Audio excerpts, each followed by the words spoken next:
Hola, buenas noches, bienvenidas y bienvenidos a Filwa Virtual 2020, que este año tiene como invitado de honor a la Unión Europea. Filwa es posible gracias a la Asociación Gremial de Editores y el Ministerio de Cultura y Deportes de Guatemala. Los invitamos a seguir las transmisiones desde filwa.com, donde además pueden comprar libros y ver nuestra agenda cultural. Estamos en la sala Humberto Acabal y daremos inicio al conversatorio Aquí empieza todo, en el cual la autora de literatura juvenil, Jennifer Niven, nos hablará sobre cómo, a raíz de la novela Violet and Finch, creó Herm, una revista para jóvenes que celebra los comienzos, el futuro y los momentos increíbles que viven. Esta actividad será en inglés. Que la disfruten.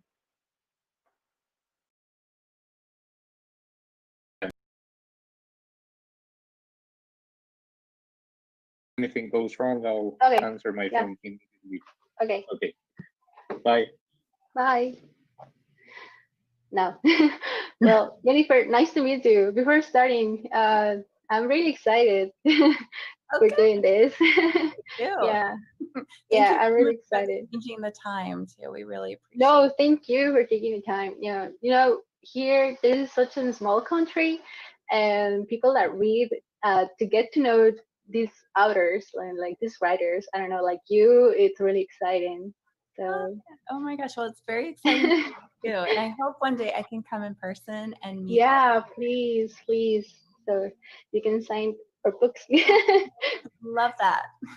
Yeah. So for starters, I just want to make sure if I'm spelling right your last name. I don't know if it's Niven or Niven. I don't know. Niven, you're right the first Niven. time. Okay. Thank you for checking. Yeah, I'm checking because I was like, I don't know how to, if I'm saying it right. I the whole time I was saying like Niven, and I was like, I'm not sure if that's right. Okay, my hair is just messing with me. Let me. Your hair looks amazing, by the way. Thank you. Yeah. Right now, thank you.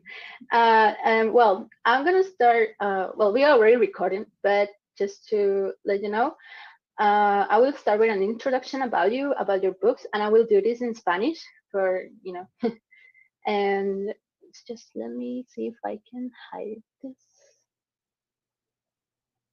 here. So we are both in the screen. I'm gonna make a quick introduction about you, your books, and about what you have written, and then I'm gonna start the interview in English. So, okay, so I think we're ready. Okay, so let's say in 3, 2, 1, let's start. Hola, bienvenidos a este evento con la escritora Jennifer Niven. Yo estoy muy emocionada, mi nombre es Marina, soy librera de Sofos, booktuber y escritora también.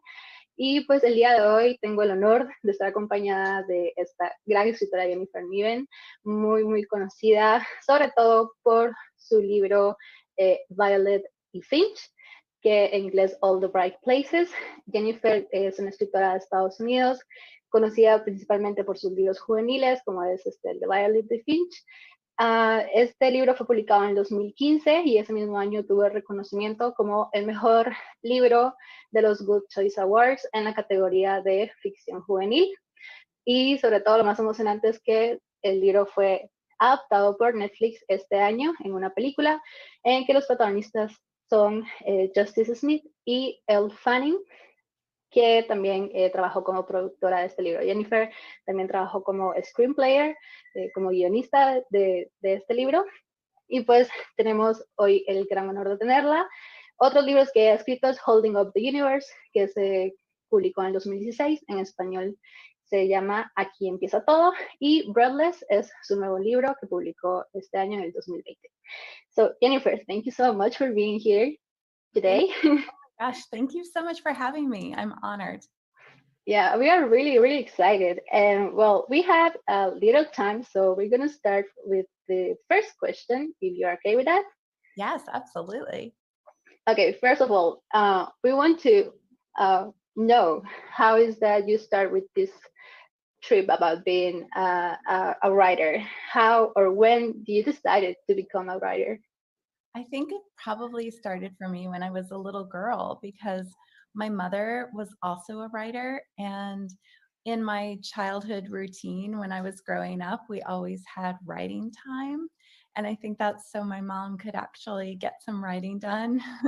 But it was also like she found out very early on that I loved telling stories. I loved, as soon as I could like invent stories and characters and things like that, I loved to tell them verbally. And then as soon as I learned to write, I loved to write them down and then create these stories on paper. And as soon as she figured out that was one of the things I love doing most, she really encouraged that. And I was so grateful for that time with her. And I think that really, I think I knew probably when I was like 10 that that's what I wanted to do when I grew up. Oh, that's awesome. So yeah, I think that's really awesome that, especially that your mom encouraged you. She was a writer too, right? She was, that's right. She was a writer also, and she wrote several books. And, but at the time, like when I was growing up, she hadn't yet started writing professionally, but she'd always written since she was little and always had wanted to write. And so I got to not only like write with her and have her be a mentor for my writing, but I was there when she became a professional writer. So I got to see her go through that whole process too. That's awesome. I think that's really awesome. Okay. It is on my knowing that you didn't start with young adult books. You wrote some historical novels and nonfiction books, right? And so my question is, how is it you decided to jump to young adult novels? That's a great question. It's interesting because I had started my career in nonfiction, and I had this amazing agent at the time whose name was John Ware, and he was so lovely and encouraging. And he had been my agent for like 15 years by the time, I think it was 2013, I was finishing up the last of a historical novel, like last in a series of historical novels for adults. And he died very unexpectedly and very suddenly. And Wow. He was the agency. Like there was no one else in the agency. He didn't even have an assistant. So when he died, the agency went away and I had to look for a new agent. And I, of course, was so sad because he was also my friend and, he'd been my mentor for a long time. But the last time I saw him in person, he said to me, "Whatever you write next, I want you to write it even if it terrifies you."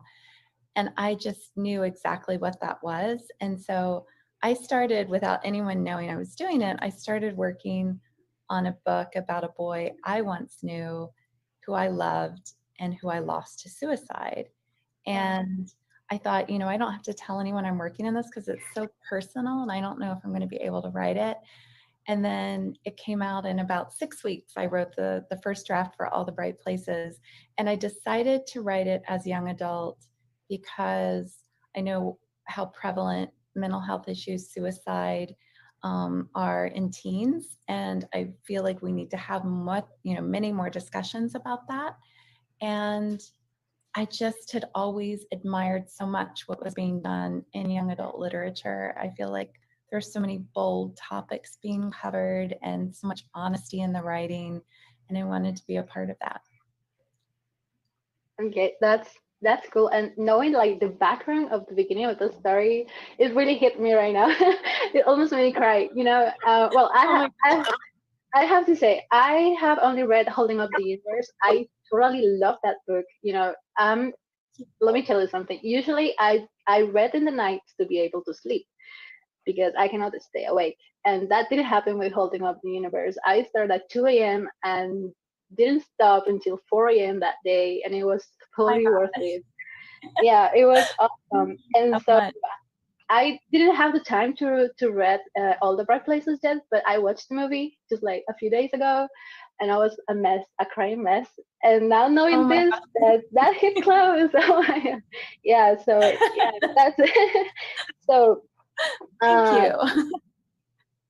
I'm gonna jump now that we're talking about that subject. I'm gonna jump to one question that a fan left for you on my Instagram. Her name is Carla, and her user is Shu Emi, and she wants to ask: how is do you find inspiration? Well, we know now about Finch already, but how do you find inspiration to make such real characters like Jack and Libby, for example? How do you do it? How do you find so great characters? Oh my gosh. Thank you, first of all. And I think that for me, so many of them come from real life. I mean, there's a lot of me in Violet and Libby and Claude, who's the main character of Breathless. But I also I take them from people I know, people I love. I mean, Finch was inspired by this boy that I, loved and lost to suicide, as I said. And then Jack is kind of a hybrid of people I know. Libby is also, although she's got a lot of me in her. And, it's really, they become they become themselves, but they start by being pieces of other people, parts of my life, parts of me, parts of people I love. And it's interesting because even though Finch, for example, is inspired by a real person, I now think of Finch. When I think of Finch, I think of Finch. I don't think of the boy who initially inspired him, because they become their own people. And it's like they become these living, breathing people to me, and hopefully to readers too. It does. Let me tell you, it does. Especially, I really love Libby, but I'm curious about how do you come to know about this problem, let's say, that Jack has, this brokenness. I don't know how to say. So a hard one. Prosopagnosia. Yeah. I found it really interesting. I didn't know that this exists until I came to your book, and I think that you did a real good job portraying how it's to live with that. Even if I don't have it, but just imagining through Jack, everything was it was really, really interesting. How do you find out about that? It's interesting. So Jack has this condition called prosopagnosia, which is better known as face blindness, which basically means he can't recognize faces. So when he goes out into the world and he sees friends, he sees himself in like a mirror or a window or something like that, he can't recognize himself, his mom, his friends.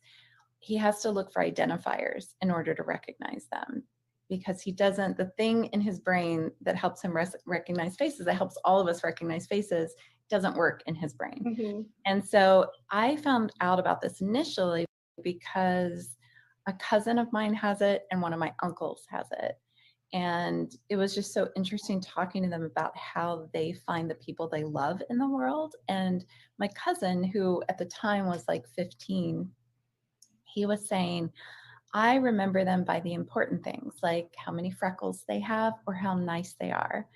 And there was something so beautiful in that. And I thought, that's how we should all see each other, is by that, not, this physical thing or this physical thing. It was just so beautiful. And so I wanted to learn more about that condition. And I also wanted to write a story that was more about being seen for who you are inside, as opposed to you are outside. Yeah, that was amazing. I really recommend Holding Up the Universe. Is there any chance that it's going to be a movie or something about that book? So funny that you asked me that, because I am literally working on the script right now. Oh my God. After I talk to you today, I will be working on the script again. So I'm writing the script for Holding Up the Universe. It is going to be a movie. It's all I can say right now, but I'm so excited because I love Libby and Jack, and I'm just I can't wait. I can't wait. I'm really excited to know this right now. Oh my God, congratulations. And I'm gonna be looking for it really hard. Okay. Okay, so next question. Do you think that it will be easier to come back to write adult fiction or nonfiction or something like that now? I think that it's something that still interests me. I just love so much the young adult audience. I love my readers because they are, I think, the most passionate, the smartest readers ever. And yes, we are. Absolutely. And I totally believe that, because there's just this passion, this like dedication, this love for reading, and you're also like so smart. Like I always say to, I mean, some of my young adult author friends and I like are always saying like, you can't like, you don't ever want to dumb anything down, because they're so smart and so savvy, and you have to write with great honesty, because they know if you're being false or it's not true, or, you know, any of that. And that is so true. And I respect that immensely. So, you know, I never say never. And I'm sure if I found like the right idea for an adult novel or an adult nonfiction, I would be interested. But right now it's hard to think about, because I'm just very happy in YA. Yeah, I think I love YA, and I might seem young, but I'm not that young anymore. But I love YA. I think, as you say, all the stories are so intriguing because they have to keep attention of the young. Yes. So yeah, I have another question from another fan. Her name is Sophia, and she asks, if you can choose, I know this is a hard one, if you can choose a favorite book from the ones that you have written. My goodness, it's so difficult. I would say there are two books. One, All the Bright Places, because it, for a lot of reasons, mainly because it changed my life and it changed my career, and it gave me the best readers in the entire world. It's the last book of mine that my mom will ever read, because she died shortly before it was published, but she was able to read it before she died. And so that makes it very special to me too. And then the other one is Breathless, the new book, because it's also a personal story, and it's how I met my husband. So when I was writing the book, I went to an island off the coast of Georgia, which is very similar to the island in the story.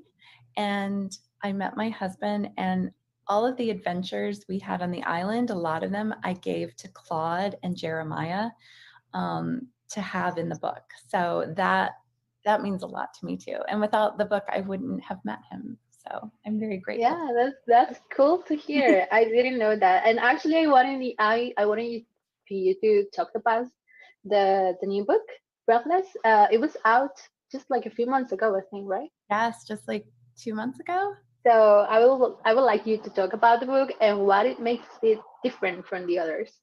Absolutely. Well, it's also young adult, and it's also personal. But the thing, I think one of the things that makes it different is it's told, instead of dual narration with two characters, it's told from one point of view. So it's told from the point of view of Claude Henry. She's 18 when we meet her. She's just going into the summer before her first year of college. But a week before graduation, her parents tell her that they're separating. And for her, this is like the floor has been pulled out from underneath her feet, and her whole world changes in that instant. She and her mother move away to this island for the summer, and she's like left everything behind: her dad, her home, her dog, her best friend, all the plans they had for that summer, the boy she likes, and she feels cut off from everyone and really has to start over. So it's like this whole story about Claude beginning again. It's really like, I always think of it as like, this is where I begin. So this is where Claude begins. And she does that through, spending time on this island, conversations with her mom she's very close to, and also meeting this boy named Jeremiah. And she has sex for the first time. So that's another thing that's kind of different. One of the things that the parts of the story is sex positivity, and also dealing with parental divorce and loss, and then really finding yourself and rebuilding your floor, and not just rebuilding, but finding a way to build a new floor underneath your own feet and pick up the pieces. Okay, it looks awesome. I want to read it already. I hope you enjoy it. Yeah, I will let you know. Thank you. Okay, we are coming close to the ending, but I will like you to recommend us 5 young adult books that you think that everyone needs to read. This is so hard because there are a million. Yeah. I would say I love The Sky is Everywhere by Jandy Nelson. It's a beautiful book, and I actually read it after my mom died, and it helped me a lot because it deals with loss in a beautiful way. I love Speak by Lori Hall Sanderson. We Were Liars by E. Lockhart. I love Dash and Lily, the new one by David Levithan and Rachel Cohn. It's wonderful. And The Dangerous Art of Blending In by Angelo Surmulise, who happens to be my best friend also. Oh, awesome. Okay. Yeah. There's so many. Yeah, so many books. And one more. Can you tell us about the writers that were your influence or that you love the most? Absolutely. I mean, first and foremost, my mother. She's been the biggest influence, not only on my writing, but on my life. And but beyond her, David Levithan was always so inspiring to me. And I did my first event for All the Bright Places with David, and it was just so thrilling and exciting. And he was so generous and so lovely, and we become good friends. And that was amazing. I love a writer called Shirley Jackson. She wrote The Haunting of Hill House, which is now on Netflix. Amazing. Like, I love all of her books. And oh my gosh, there are just so many. I love a lot of classics. And then, as I said, a lot of young adult authors. So my influence comes from all places. And but I would say one of the biggest was the biggest was my mom. That's so sweet. And well, to the ending, I would like to do 5 lightning questions. Yes. If you're okay. Oh, yeah. So, first one, cats or dogs? Cats. Yes. Tacos or pizza? Pizza. You are on my team. Paperback or hardcover? Oh gosh. I love the look of hardcover, but paperback's easier to read. I know, right? Yeah. And to take to everywhere. Yes, exactly. Ebook or audiobook? Audiobook, strangely. I would have said ebook before, but since the pandemic, I've been listening to audiobooks like nonstop, and I'm really enjoying them. I know. We can be friends already. Okay. Tea or coffee? Tea, but decaf, because I don't do caffeine. Nice. Okay, you answer everything I will answer too. Oh, good. Oh, I'm so yeah. glad. Yeah. Yeah. Okay. I think that this went quickly that I thought. Yes. I don't know if you want to say something to your friends here in Guatemala. Any message?